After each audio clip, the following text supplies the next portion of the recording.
আরজিকর কাণ্ডের বিরুদ্ধে প্রতিবাদে উত্তাল হয়ে উঠেছে বসিরহাট ও হাওড়া। বসিরহাটে মৃত চিকিৎসকের গলায় মালা দিয়ে রাতজাগো কর্মসূচি পালন করেন শতাধিক মহিলা। ইছামতি ব্রিজের সামনে স্রোতপাঠের পাশাপাশি টাউন হল ইন্ডিটা রোডে রংতুলির ছবি আঁকা ও গান গেয়ে তারা সারা রাত প্রতিবাদ জানান। তাদের একটাই দাবি, জাস্টিস ফর আরজিকর। সিবিআইয়ের ওপর আস্থা রাখলেও প্রকৃত দোষীদের শাস্তি না পাওয়া পর্যন্ত আন্দোলন চলবে বলে জানান তারা। অন্যদিকে হাওড়ার মিছিলটি বাজার থেকে শুরু হয়ে বিডিও অফিস হয়ে আন্ধির মাঠে এসে শেষ হয়। মহিলারা হাতে প্ল্যাকার্ড ও মোমবাতি নিয়ে বিচারের দাবিতে অংশগ্রহণ করে খুদেও প্রতিবাদে সামিল হন। আন্দোলনকারীরা হুঁশিয়ারি দেন, যদি দ্রুত বিচার না হয় তাহলে লাগাতার আন্দোলন চলবে। রাত ও ভোরে দখলের হুমকি প্রদান করেন তারা। এই প্রতিবাদ কর্মসূচি তিলোত্তমার ন্যায় বিচারের দাবি নিয়ে গোটা দেশ তাকিয়ে রয়েছে এবং আন্দোলনকারীরা কোর্টের রায় নিয়ে আশাবাদী। Bureau report, news prime Times. হ্যাঁ, এখন আজকে শুধু না, আমরা এই গত জবে থেকে যেদিন থেকে তিলোত্তমা মারা গেছে সেই দিন থেকেই আমরা রাস্তায় আছি এবং আমরা দেখেছি যে শাসক দলের পক্ষ থেকে কিভাবে দিনের পর দিন এই ঘটনাটাকে ধামাচাপা দেওয়ার জন্য বিভিন্ন রকম পন্থা অবলম্বন করছে এবং যারা প্রতিবাদ করছে জনসাধারণ, যারা একটা গণজাগরণ বলতে পারেন সারা বাংলা জুড়ে এবং সারা ভারতবর্ষ এমনকি বিদেশের মাটিতেও এই আরজিকরের ঘটনাটাকে নাড়া দিয়ে গেছে।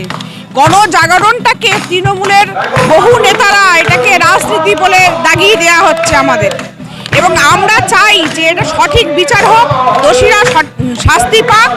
কিন্তু আমরা কেন জানি না তাতে এই শাসক দলের যে কেন এত অসুবিধা হচ্ছে। আমাদের একটাই প্রশ্ন যে শাসক তোমার কেন এত ভয়, ধর্ষক তোমার কে হয়? আর আমরা রাতের দখল কেন? এরপরে মহালয়ার দিন ভোট দখলেরও একটা পরিকল্পনা আছে। আমরা কিছুতেই দোষীদের শাস্তি না হওয়া পর্যন্ত আমরা রাস্তা থেকে যাব না। আর আগামীকাল আমাদের একটা নাগরিক সমাজের ডাকে বসিরহাট ভোটঘাটে একটা জমায়েত আছে এই সন্ধ্যা 6টায় তিলোত্তমার এই হত্যার এবং ধর্ষণ করে হত্যার প্রতিবাদে বিচারের দাবিতে। আপনারা আমাদের কাছে মিডিয়াকে আমরা আমন্ত্রণ করছি, সেখানেও যেন আপনারা আসেন, আপনাদের মাধ্যমে যেন এটা সমস্ত দুনিয়ায় ছড়িয়ে পড়ে। আজকে আমরা সারা রাত থাকবো। কালকে কোর্টে রায়দান। হ্যাঁ, এখন আমরা চাইছি প্রকৃত যারা দোষী, শুধু সঞ্জয় রায় একা দোষী এটা আমরা মানছি না। এর পেছনে অনেক বড় বড় মাথা কাজ করছে। প্রকৃত দোষীদের গ্রেপ্তার করতে হবে এবং দৃষ্টান্তমূলক শাস্তি দিতে হবে এবং ফাঁসি দিতে হবে। আমরা যত তাড়াতাড়ি সম্ভব তিলোত্তমার বিচার চাই। যতদিন পর্যন্ত তিলোত্তমা তার সঠিক বিচার না পাবে ততদিন আমরা প্রতিদিন রাত্রিবেলা রাত দখল করবো, ভবিষ্যতে আমরা ভোর দখল করতে চাই। এটাই আমাদের ইচ্ছা আছে। আমরা বলবো যত তাড়াতাড়ি সম্ভব তিলোত্তমা আমাদের বিচারটা পেয়ে যাবে এবং যেন সঠিক বিচার পাক।